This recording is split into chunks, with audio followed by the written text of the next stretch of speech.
Alright guys, so this is the categorical outlook from the Storm Prediction Center for tomorrow.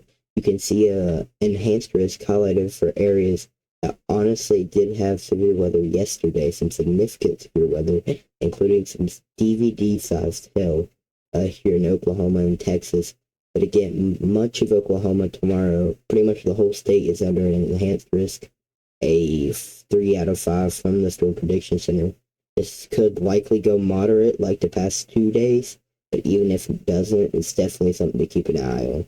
Also, down south here for pretty much the whole state of Florida and parts of parts of Mississippi, uh, Alabama, and Georgia have a slight risk of 2 out of 5 from the Storm Prediction Center, which you can also experience some isolated severe weather. Now, to the tornado outlook. Now, this is very isolated. It's just a 2%. We could see this get upgraded to a 5%.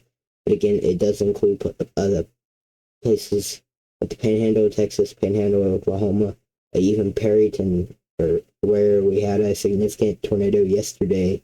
And then, of course, down south. So the same areas with this pattern that we're in, experiencing more severe weather. Again, the main threat here is going to be the wind, where we have a significant chance of severe winds in Oklahoma, more specifically northern Oklahoma, and even up in Kansas. Now, this means that we could see winds 75 miles per hour or greater.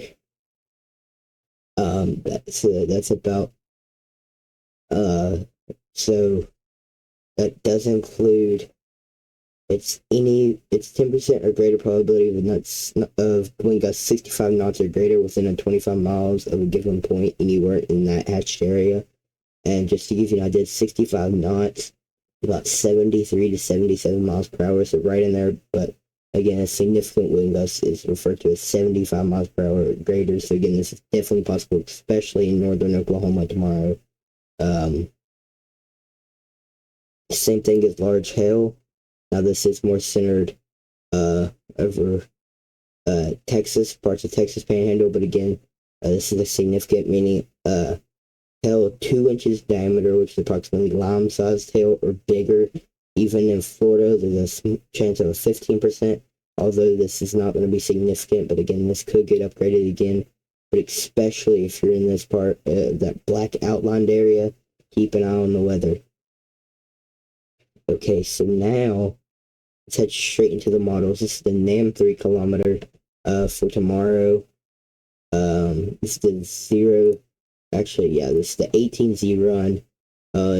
We could see here that we're going to have storms fire up tomorrow around Abilene, Texas, and Sweetwater, Texas, around about 5 p.m. Eastern there. So if you're living in this area, just this is my local time here, but again, you can get an idea of the local time in your area. So this is 5 p.m. Eastern.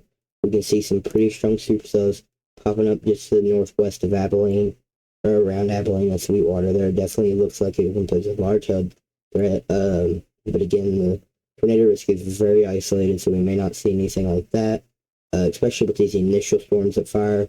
But again, up here in Colorado, you can see those a kind of a line of supercells here. Again, will probably pose a damaging wind threat as they continue to move down towards Oklahoma and the Panhandle of Texas there. If we zoom back down here, we could see that these storms will fire up and then they'll kind of create a big blob. And down here near San Angelo and Big Lake, just to the east of Fort Stockton, we can see there that this is going to go into a big mess. Possibly some hailmakers here near San Angelo and Abilene, just south of Abilene, also near the DFW region. Also a few isolated or discrete supercells popping up behind the main area of storms here. Again, we'll need to watch this, especially also this one down here. We'll need to watch that just south of I-10 there, Interstate 10 or Highway 10. But just again, if you're in this area, Definitely watch this. This could go upgraded. We could see the well, actually today there was a slight risk, but the past 2 days, from the day I'm recording this, has been a moderate risk, 4 out of 5 of severe weather. So again, we could have another moderate, but again, we'll just see until we get there tomorrow. But again, this is 9 p.m. Eastern. You can see Georgia seeing many storms and rain showers popping up. But I want to look more down here towards Florida, near Tampa and the St. Petersburg area. We can definitely see that a line of storms is going to form. We have a few supercells popping up around Gainesville or Jacksonville, Tallahassee, right in that vicinity, near the Osceola National Forest. And that's going to congeal into a straight line damaging wind threat and move through pretty much the whole state of Florida. So definitely want to keep an eye on that just in case. Also, again, there is a severe weather threat and possible tornadoes throughout this whole entire region here tomorrow. Now, again, the threat of tornadoes remains low. But again, watch for any hail, damaging winds, and again, that isolated chance of a tornado or two. So again, guys, thank you guys for watching. Subscribe, like the video, and follow me on Twitter for updates at JoeyTwistWX.